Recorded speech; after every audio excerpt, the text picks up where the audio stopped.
Hey everyone, this is Stuart, Victor Echo 9, Charlie Foxtrot, and welcome back to the channel. In this video, I want to talk about the history of Parks on the Air. There's a lot of people doing Parks on the Air, and Parks on the Air is one of the most popular on-the-air programs out there in ham radio today.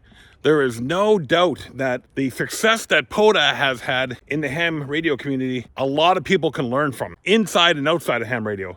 And I shared that in other videos in the past. But what is not talked about a lot is the history of Parks on the Air. There is a podcast going around right now on Q5, which is a W1DED, I think is the guy who does that podcast. He's interviewing a lot of the Parks on the Air executive, the leadership council.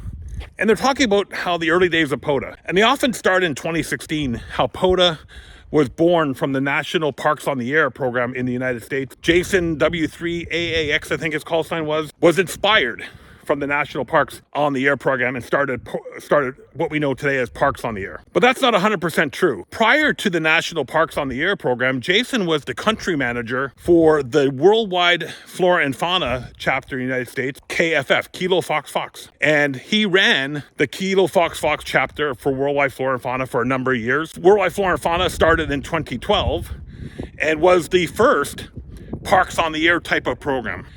And I don't know what happened, but there was some issues with the relationship between the Worldwide Flora and Fauna leadership and the U.S. branch. And Jason decided, because of the success of the National Parks on the Air program, he would spin out POTA. Now, for many of you, you probably won't even care about this history. And really, you shouldn't. But you should know the real truth, because it's not talked about on these Q5 type of interviews. I have reached out to a number of the POTA leadership and to Jason himself, asking to come on my podcast so they can share the POTA history with all of you. But many of them either didn't respond or declined. And that's fine. I mean, no skin off my back. But I think you, as my subscribers, need to know this history. So Worldwide Flora and Fauna started in 2012. There was a U.S. chapter called KFF. Well, it's still around today. Not really sure who's running it now, because Norm, who was leading it, had some health issues and had to step down. So I'm not sure who's leading it today. But every country around the world, well, almost every country around the world has a country manager. Dave Raycroft is our country manager here in Canada for the VEFF program. And the chapters sort of run independently, but all kind of follow the WWF rules, but run independently. We had Paul VK5PS on this show before, talking about the VKFF program. So Jason W3AX, again, I think that's his call, ran KFF. You know, I have awards that he signed, and remarkable how similar they are to some of the POTA awards in use today. And so Jason spun off POTA with his knowledge of what he did with KFF and the success of the National Parks on the Air program, and decided to launch POTA.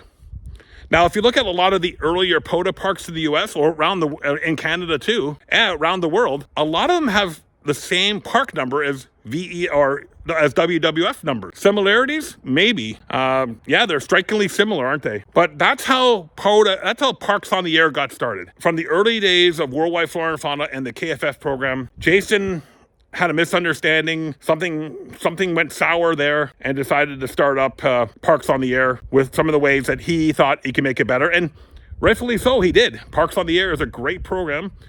Huge following globally now, where Worldwide Flora and Fauna really hasn't experienced growth to the same degree. So kudos to the Parks on the Air people for taking an idea, running with it. But I think the real history needs to be shared with you all. I'm Stuart, Victor Echo 9, Charlie Foxtrot. Leave a comment below. Let me know what you know. Be happy to hear from you. See you later, everyone, and see you on the air.